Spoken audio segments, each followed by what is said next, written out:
আসসালামু আলাইকুম। প্রচণ্ড শীতের বিকালে এরকম ঝাল ঝাল আলু পরোটা খেতে দারুণ মজা। প্রথমে আটাটাকে আটা অথবা ময়দা যেটাই নেন না কেন, আটাটা লবণ দিয়ে নর্মাল পানি দিয়ে মাখিয়ে ডো তৈরি করে রেখে দিন। ভালো করে মাখিয়ে তারপরে ঢেকে রেখে দিতে হবে।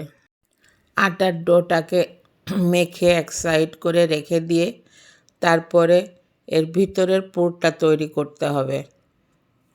আটাটা মাখানো হচ্ছে, দেখুন নর্মাল পানি দিয়ে মাখানো হচ্ছে। তারপরে উপরে একটু তেল ব্রাশ করে দিয়ে প্লেট দিয়ে ঢেকে রাখবো। একদম সহজ একটা নাস্তা, কিন্তু মজাদার।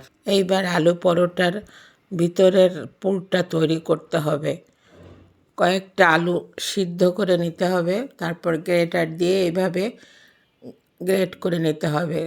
তার সাথে পর্যাপ্ত পরিমাণ কাঁচা ঝাল, পেঁয়াজ এবং ধনিয়া পাতা একসাথে এটাকে প্যানে সামান্য তেল দিয়ে কাঁচা ঝাল পেঁয়াজটাকে আগে একটু লাল লাল করে ভেজে নিতে হবে, তাতে ফ্লেভারটা ভালো আসবে। এটা যখন লাল লাল করে ভাজা হয়ে যাবে তখন এর ভিতরে ধনিয়া পাতাটা দিয়ে একটু হালকাভাবে টেলে নিতে হবে, যেন ধনিয়া পাতাটা আধা সিদ্ধ হয় আর কি। তাতে আপনার পরোটাটা বেলতে সুবিধা হবে। এটা দেখুন লাল লাল হয়ে গিয়েছে। এই ভাজা পেঁয়াজ আর কাঁচা ঝালের ভিতরে 1 চামচ ঝালের গুঁড়া, পরিমাণ মতো লবণ এবং হলুদ গুঁড়া 1/2 চা চামচ এটা দিয়ে আর একটু নাড়াচাড়া করে তারপরে ধনিয়া পাতা দিতে হবে। ধনিয়া পাতাটা যখন আধা সিদ্ধ হয়ে আসবে তখন ম্যাশ করা আলুটা এর ভিতরে ঢেলে দিতে হবে। ঢেলে ভালো করে মাখিয়ে নিতে হবে। আলু পরোটার পুরটা যদি এভাবে করে নেন তাহলে পরোটাটা বেলতে সুবিধা হবে, ফেটে যাবে না। এগুলো আমার প্রায় হয়ে গিয়েছে ভাজা। এখন এর ভিতরে ধনিয়া পাতাটা দিয়ে দিব। ধনিয়া পাতাটা নরম হয়ে আসলে ম্যাশ করা আলুটা আমি ভালো করে এর সাথে মিশিয়ে নিব এবং একটু ভাজা ভাজা করে নেব। এবার আমি ম্যাশ করা আলুটা এই মশলার সাথে ভালো করে মাখিয়ে নেব।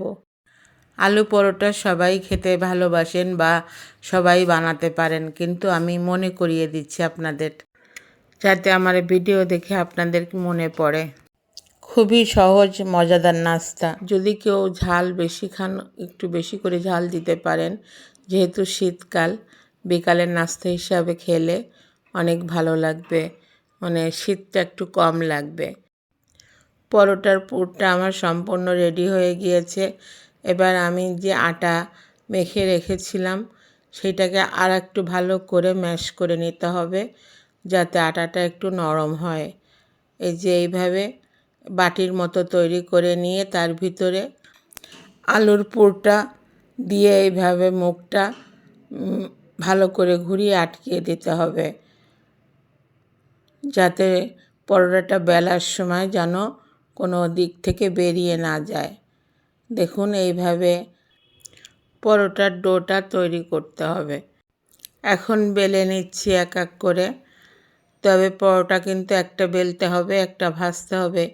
এটা বেলে রাখা যাবে না, তাহলে একটার সাথে একটা লেগে যাবে। এইভাবে টেনে টেনে আস্তে আস্তে বেলতে হবে, চারিদিক সমান করে, পাশ মোটা না থাকে, আবার রুটির মতো পাতলা না হয়ে যায়। পরোটাটা একটু মোটা মোটা হবে, কিন্তু আবার পাশ ফেটে না যায়, পাশ মোটা না থাকে। পাশ বলেন ভিতর বলেন সব যেন সমানভাবে সুন্দর করে বেলা হয়। এইভাবে আস্তে আস্তে একটু টেনে টেনে বেলতে হবে, তাইলে পরোটাগুলো খুব সুন্দর ফুলবে। এবং খুবই সামান্য তেল দিয়ে দিয়ে ভাজতে হবে। তেল খুব কম লাগে এই পরোটা ভাজতে। আমি এইভাবে এক এক করে সব পরোটাগুলো বেলে এবং ভেজে নিচ্ছি। দেখুন কত সুন্দরভাবে ফুলতেছে। সামান্য তেল দিয়েই ভাজা হচ্ছে, অথচ কীভাবে ফুলতেছে। আমার ঠান্ডা লাগছে যেহেতু, সেহেতু আমার গলাটা একটু ভাঙা, প্লিজ কেউ কিছু মনে করবেন না। যারা ঝাল খেতে পছন্দ করেন তারা শুকনো ঝাল খোলায় টেলে গুঁড়ো করে আলুর পুরের সাথে মিশিয়ে নিতে পারেন, তাতে ফ্লেভারটাও একটু ভালো আসবে। আমরা ঝাল কম খাই, যার জন্য ঝালের পরিমাণটা একটু কম দিয়েছি, কিন্তু এই আলুর পুরের সাথে যত ঝাল বেশি দেওয়া যাবে আলু পরোটাটা খেতেও কিন্তু বেশি ভালো লাগবে। পরোটার ভিতরে আলুর পুরটা একটু পর্যাপ্ত পরিমাণ দিবেন, তাহলে সেই পরোটা খেতে আরও বেশি ভালো লাগবে।